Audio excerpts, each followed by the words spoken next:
Part 2. Meanwhile, Sid flew downstairs and said, "Oh, Aunt Polly, come. Tom's dying."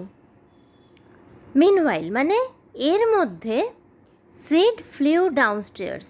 ডাউনস্টেয়ার্স মানে সিঁড়ি দিয়ে নিচে নেমে গেল, এবং ফ্লিউ ডাউনস্টেয়ার্স মানে অত্যন্ত দ্রুত সিড সিঁড়ি দিয়ে নিচে নেমে গেল অ্যান্ড সেড এবং বলল, "ও aunt poly come."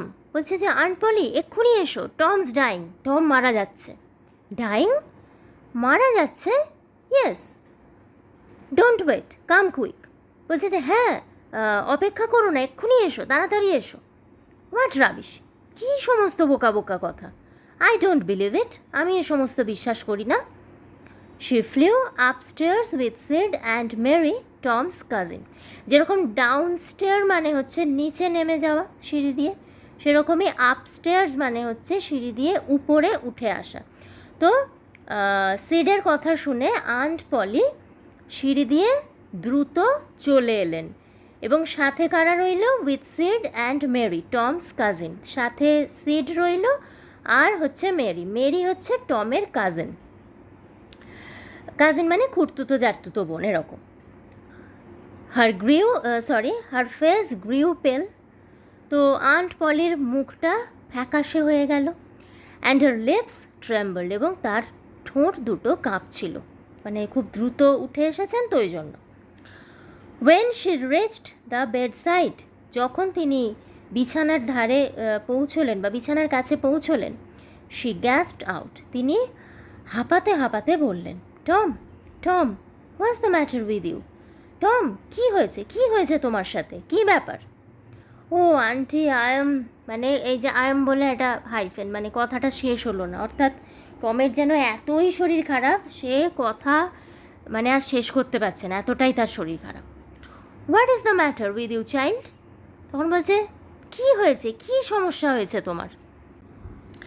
O aunty, my toe is paining. তখন বলছে যে ও আন্টি, আমার পায়ে খুব ব্যথা হচ্ছে, যন্ত্রণা হচ্ছে। The old lady sank into a chair. এই কথাটা শুনে ওল্ড লেডি মানে ওই বৃদ্ধা, মানে আন্ট পলির কথা বলা হচ্ছে, তিনি স্যাঙ্ক ইন্টু আ চেয়ার মানে একটা চেয়ারে ধপ করে বসে পড়লেন। শি লাফড আ লিটল, তারপর তিনি অল্প একটু হাসলেন। দেন ক্রাইড আ লিটল, তারপর অল্প একটু কাঁদলেন। তার মানে এই যে এই জায়গাটাতে আমরা বুঝেই যাচ্ছি, এই যে ধপ করে বসে পড়লেন, তারপর অল্প একটু হাসলেন, তারপর অল্প একটু কাঁদলেন, আমরা বুঝতেই পেরে যাচ্ছি যে আন্ট পলি টমের এই বদমাইশি, এই যে স্কুলে যাবে না বলে বা অন্য কোনো কারণে ইচ্ছে করে বলছে আমার পায়ে ব্যথা, অ্যাকচুয়ালি ওর পায়ে ব্যথা নেই, সেইটা আন্ট পলি বুঝে গেছেন, যার জন্য তিনি ধপ করে চেয়ারে বসে পড়লেন, তারপর একটু হাসলেন, একটু কাঁদলেন, কারণ যতই হোক তিনি অভিজ্ঞ মানুষ, ফলে তার চোখে ধুলো দেওয়া কিন্তু খুব কঠিন। তিনি বুঝতে পেরে গেছেন যে টম বদমাইশি করছে বা দুষ্টুমি করছে। দেন শি সেড, তারপর তিনি বললেন, Tom, what a shock you did give me. বলছে, টম, তুই আমাকে কি ভয়টাই না পাইয়ে দিয়েছিলি। Now shut up the nonsense and get out of this. এখন এই সমস্ত বোকা বোকা ব্যাপার বন্ধ করো এবং এর থেকে বেরিয়ে এসো। The groans ceased. তো এই কথাতে দ্য গ্রোনস সিজড মানে কি, টমের যে ওই কাতরানি গোঙানি সব বন্ধ হয়ে গেল। দ্য টু পেন ভ্যানিশড, এবং পায়ে ব্যথাও ভ্যানিশ হয়ে গেল, পায়ে ব্যথাও চলে গেল। Tom felt a little foolish, এবং যেটা হয় আর কি, একটা কাজ করছিল স্কুলে যাবে না বলে, বা সেইটা ও বুঝতে পারছে যে আন্ট পলির কাছে ধরা পড়ে গেছে ব্যাপারটা, মানে এইটা দিয়ে আর হবে না। তো এরকম যখন হয় না, মানুষ বুদ্ধি ভাবছে আমি খুব বুদ্ধি করে কাজ করছি, আমি মানুষকে বোকা বানিয়ে দেবো, কিন্তু যখন সেটা সম্ভব হয় না এবং উল্টো দিকের মানুষটা বুঝতে পেরে যায় যে আমাকে বোকা বানাবার চেষ্টা করছে, তখন উল্টে কী হয়, যে বোকা বানাবার চেষ্টা করছিল অ্যাকচুয়ালি সেই কিন্তু বোকা বনে যায়। তো এখানেও তাই হয়েছে, Tom felt a little foolish, মানে ওই যে আন্ট পলি বলছে না যে সব বোকা বোকা ব্যাপার বন্ধ করো আর বেরিয়ে এসো এর থেকে, এইটা বলতেই তার সমস্ত কাতরানি বন্ধ হয়ে গেল আপনা আপনি, মানে সে আর সেই অভিনয়টা সে আর দিতে পারছে না, কারণ আন্ট পলি বুঝতে পেরে গেছে, তার পায়ের ব্যথাও চলে গেল। এবং টমের মনে হলো যেন সে নিজেকে কিছুটা তার বোকা বোকা মনে হলো, সে নিজেই যেন বোকা বনে গেছে আন্ট পলির কাছে।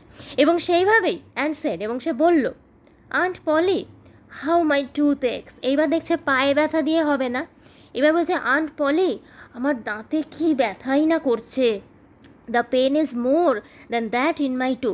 বলছে যে দাঁতের ব্যথাটা পায়ের ব্যথার থেকেও বেশি, পায়ে যে ব্যথাটা হচ্ছিল তার থেকে দাঁতের ব্যথাটা আরও বেশি হচ্ছে, মানে পায়ের ব্যথা দিয়ে হচ্ছে না। এইবার সেই বলেছিল না, যখন আর কিছু কাজে লাগবে না তখন ও দাঁতের ব্যাপারটাকে নিয়ে আসবে। এবার বলছে আমার দাঁতে ব্যথা করছে এবং খুব ব্যথা করছে, পায়ের থেকেও বেশি ব্যথা করছে। Your tooth indeed. বলছে তোমার দাঁত, তাই নাকি? What's the matter with your tooth? দাঁতে আবার কি হলো? One of them is loose and it aches awfully. বলছে একটা মানে দাঁত, আমার যা দাঁতগুলো রয়েছে তার মধ্যে ওয়ান অফ দেম, মানে দাঁতের যে পার্টি তার মধ্যে একটা দাঁত ঢিলে হয়ে গেছে, মানে নড়ছে, অ্যান্ড ইট এক্স অফুলি, এবং তার জন্য মারাত্মক ব্যথা হচ্ছে। There now don't begin that groaning again. তখন বলছে যে এই দাঁড়াও, আবার ওই অদ্ভুতভাবে যে তুমি গুঙানির যে শব্দটা করছিলে সেইটা আবার শুরু করো না। ওপেন ইওর মাউথ, তোমার মুখটা খোলো দেখি। ইয়োর টুথ ইজ লুজ, হ্যাঁ তোমার দাঁত নড়ছে, but you are not going to die for that, কিন্তু তার জন্য তুমি মরে যাবে না। Mary, get me a silk thread. Mary, আমাকে একটা সিল্কের সুতো এনে দাও তো। Tom shed. এইবার টম বুঝতে পেরে গেছে কি হতে চলেছে। সিল্কের সুতো আনতে বলেছে মানে কি ভয়ঙ্কর একটা ঘটনা ঘটতে চলেছে সেটা টম বুঝতে পেরে গেছে। তো টম বলল, oh please aunty don't pull it out. বলছে যে ও দয়া করো আন্টি, দয়া করো, দাঁতটাকে টেনে তুলো না। It doesn't heart anymore. না আমার দাঁতে আর ব্যথা হচ্ছে না। Please aunty, I don't want to stay home from school. Please aunty, আমি স্কুল কামাই করে বাড়িতে থাকতে চাই না। মানে সব বলে ফেললো। ওই যে দাঁতটা সুতো দিয়ে বেঁধে টেনে তুলবে এবং সেটা লাগবে, এই ভয়ে, যতই হোক সে তো বাচ্চা ছেলে, এই ভয়ে তার সব মনের কথা বেরিয়ে এলো যে সে অ্যাকচুয়ালি স্কুলে যাবে না বলে এই সমস্ত সে করছিল।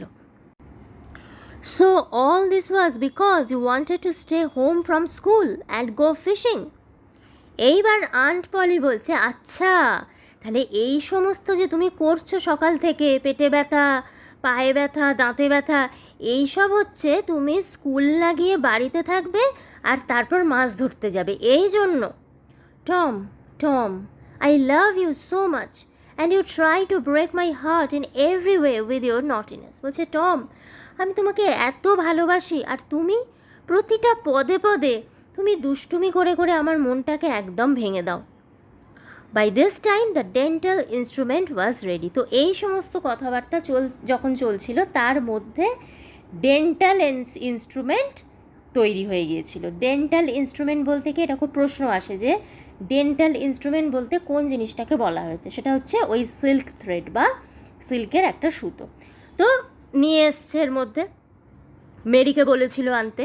The old lady fashioned one end of the silk thread of Tom's tooth and the other end to the bed post. এইবার সেই বৃদ্ধা মানে আন্ট পলি ওই সুতোর একটা প্রান্ত টমের যে দাঁতটা লুজ হয়ে গিয়েছিল, নড়ছিল, সেটার সাথে বাঁধলেন, and the other end to the bed post, এবং অন্য প্রান্তটা বাঁধলেন বেড পোস্টের সাথে, মানে বিছানায় যে খুঁটির মতো যে জিনিসটা থাকে তার সাথে।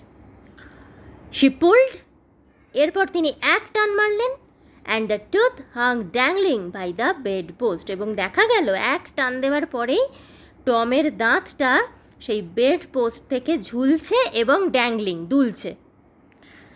Tom now had a gap in his upper row of teeth. এখন টমের উপরের পাটির যে দাঁত সেখানে একটা গ্যাপ তৈরি হয়েছে, অর্থাৎ একটা শূন্যস্থান তৈরি হয়েছে, মানে যে দাঁতটা ওখানে ছিল সে দাঁতটা এখন আর নেই, ফলে ওইখানটা ফাঁকা, মানে সে ফোকলা হয়ে গেছে। This enabled him to smile in a new and admirable way. কিন্তু এর ফলে যেটা হলো, এখন যখন টম হাসছে তার হাসিটাকে লাগছে একটু নতুন রকমের, অন্য রকমের, কারণ দাঁতটা ছিল তখন একরকম লাগতো, এখন দাঁতটা নেই তো সেই ফোকলা দাঁতে যখন সে হাসছে সেটাকে দেখতে লাগছে একটু নতুন, অন্যরকম অ্যান্ড অ্যাডমায়ারেবল ওয়ে, এবং অবশ্যই সেটা দেখতেও কিন্তু বেশ মিষ্টি লাগছে। মানে একে তো টম দুষ্টু ছেলে, তার সাথে ওই ফোকলা দাঁতের হাসি, দুটো মিলিয়ে ভারী মিষ্টি একটা দুষ্টু মিষ্টি ব্যাপার কিন্তু হয়েছে। তো গল্পটা বা এই চ্যাপ্টারটা এখানেই শেষ হলো।